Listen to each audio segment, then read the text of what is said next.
Le guide du conducteur routier, c'est l'intitulé du document comportant les textes réglementant le transport des personnes et des biens en République du Bénin et dans l'espace UEMOA.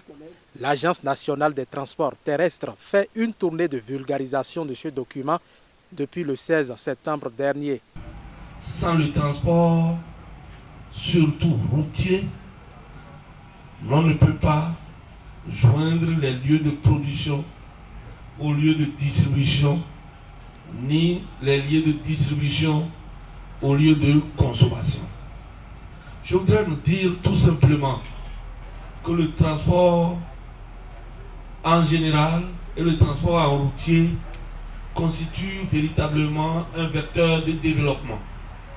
Vecteur de développement et le chef de l'État, son Excellence Patrice Athanase Guillaume Talon, en fait sa priorité dans son programme d'action.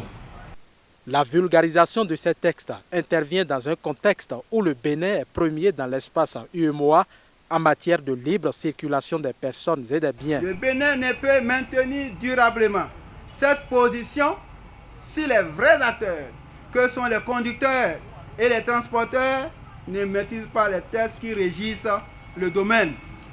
À cet effet, je me permets de rappeler ce passage biblique dans lequel il est écrit, je cite, « Mon peuple périt, faute de connaissance. Ainsi, il n'est un secret pour personne que de nombreux acteurs, ignorant la réglementation en vigueur en matière de transport routier, sont victimes de tracasseries qui portent atteinte à leurs activités, voire à l'ensemble du processus. » Le guide du conducteur routier s'adresse à tous les utilisateurs de véhicules. Entre-temps, il y avait des pratiques de nos dignitaires où on oublie la plaque réglementaire et on écrit les noms, les titres honorifiques sur les véhicules.